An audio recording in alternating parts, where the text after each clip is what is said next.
I get to get back to work. Hey, shine like gold. They don't want story, man, they want the soundbite.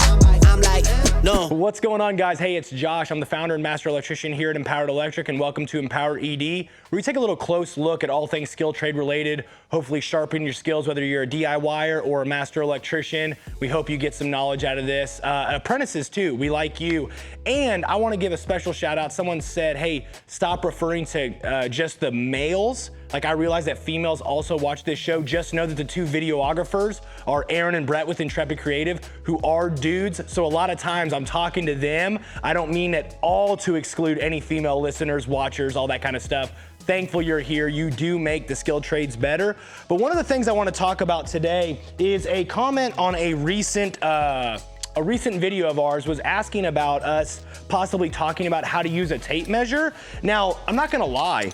At first, whenever I read that comment, I was like, what? How to read a tape measure? But dude, thank you for asking that. You know, they say that there's no question that's a dumb question, and being able to say like, hey, can you walk me through, you know, just a basic tool? That's a great question to ask. So I did want to kind of just look at tape measures. If you go to Home Depot or Lowe's, there's a freaking bazillion of them to choose from. So I just want to show you kind of what I use and why I use it. So you might think as we go through this that this episode is brought to you by Stanley Fat Max, because we got a lot of Stanley products here, but I wanted to just kind of show a lot of the different sizes, styles, features, and then the actual how to read a tape measure, and a little trick that I have. So starting with size. So you can see here that there's two 25s, there's a 35. They come in a lot of different styles, and I brought this one here. This is, of course, a cute little gimmick tape measure. You see that? World's greatest dad. I know that some of you probably think you're the greatest dad, but I got the tape measure to say that I am.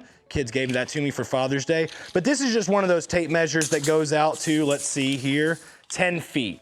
Now, you're gonna be tempted because a tool bag is heavy to try to cut weight. You're like carrying all these tools and it's weighing on your hips, and sometimes you don't wanna wear suspenders or whatever it is. So you're not gonna get this. You're not gonna carry this around, but you would maybe grab a 12-foot or a 16-foot. Those are kind of common uses. Do not do that. It is not big enough. Size does matter, length does matter. 16 foot is not the right size. The right size is 25. Now, some people always think bigger is better, just because 12 and 16 isn't big enough to do all the things that you need it to. A 35 is too freaking big, dude. It's extremely heavy. I remember trying to switch to this Stanley Classic. It's the silver one. It looks really pretty, doesn't it? Bro, you want that on your tool belt. You look freaking official.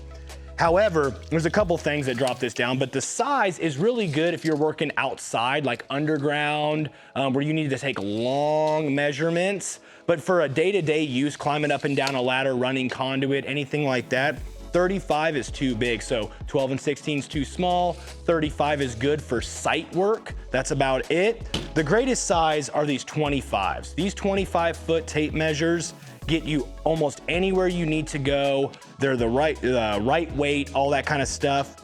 And there's, you know, Stanley here. There's this Miwaukee one here. What I prefer more than anything is this Stanley Fat Max Classic.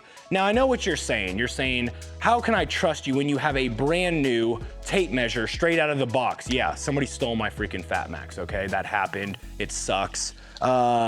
But look at my tool belt. Somebody accused me the other day of like, do you actually even use those tools? Look at it. Look at how beat up this tool belt is. Like, even this pocket right here broke because I'm using it so vigorously, pulling tools in and out. So I don't want to hear none of that nonsense that I'm just a male model with tools, okay? I actually use this stuff. And one of the things that I love about this Stanley Fat Max is that how far it can go out. I think it says it goes out like 14 foot. Let's see here, without breaking. Okay, we're at 9.5. Let's see how far it goes. There's 11. Oh, I'm feeling nervous. 11 foot. Can you guys see this? Let's say 12.5. Let's see if it stays. Don't break, don't break, don't. It broke. Anyways, it goes out really far when you're running conduit and you've got to reach over somewhere and you've got to click, you got to get something, and then you hold your tape measure and read it. This Stanley Fat Max goes out extremely far. Some of the features, like the big fat angle, see, look at the difference here. See how thicker that is than that? A little bit? All right. This one's way thicker. It can go out way farther, so it's better, okay? Just telling you it's better. Another thing, I saw this Miwaukee one right here. Some of these things have magnets on the front. So if you're working with metal, you can go out and stick to something and you don't have to necessarily click. You don't have to catch it with the hook. You can actually stick it to the metal. So there's that, okay? Another one of these cool features that the Miwaukee had that I did see is there's numbers on both sides. Thought that was kind of clever. Why would you need that? Well, if you're working above head, like I was doing earlier, and I hook something and I pull, and let's say it's above my head high, I can see it that way before it broke. So we've got different sizes, okay? Don't get the 12 or 16, don't get the 35 unless you're working on site. Go a little cheaper, buy the Stanley Classic. For all indoor uses, get the Stanley Fat Max, okay? So we talked about the size, we talked about the features. Now let's actually talk about reading the tape measure. Can you see that, Brett? So with a tape measure, let's just go at 6 inches, okay? So this is America. We use the standard system, not the metric system. I don't know how to read the metric system, but the in between the inches are broke up into 16ths, 8ths, quarters, halves, and that's it, okay? So if you can guess, there's 16 16ths in the 16ths, there's 8 8ths, there's 4 quarters, there's 1 half, okay? And so as you go along here, you've got a 16th, the 8th, the quarter, then you got 3 8ths, a half, 5 8ths. So one of the tricks that I learned, instead of saying, hey, it's 6 and 9/16, okay, what the hell is 9/16? That's hard. Like people are going, hey, I'm in construction because I'm bad at math, right? Well, you better not be bad at math. Math is very important, especially if you're an electrician. But one of the things a carpenter actually taught me, instead of saying 6 inches and 9/16, say a strong half. And what that means is it's 6 inches and a half plus 1/16. So guess what it would be if I said 6 and a half a week half? 6 and a week half. 6 and a week half is 7/16. See, I'm having to do the math in my head. It's just way easier to say, hey, it's 6 and 3/4, strong 3/4.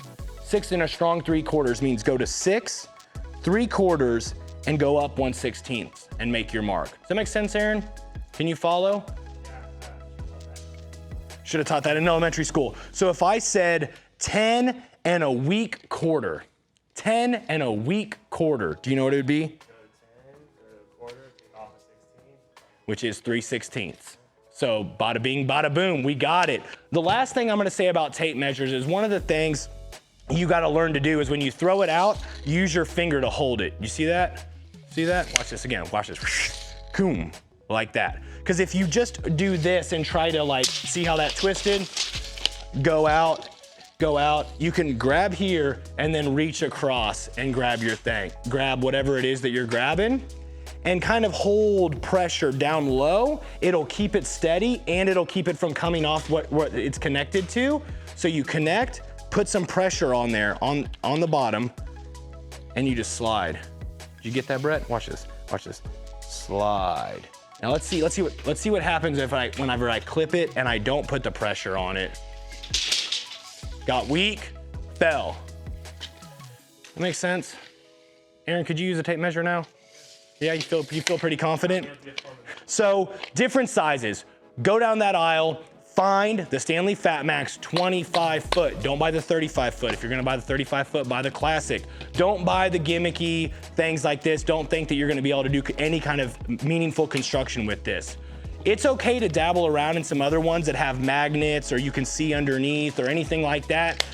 I personally would stick with the Stanley Fat Max, but I think this would be a good option. I wouldn't hate on anybody. I think DeWalt also makes a version of this. So, like I said, Stanley Classic Fat Max, okay, Stanley Fat Max is not the proud sponsor of this podcast, however, or this YouTube video.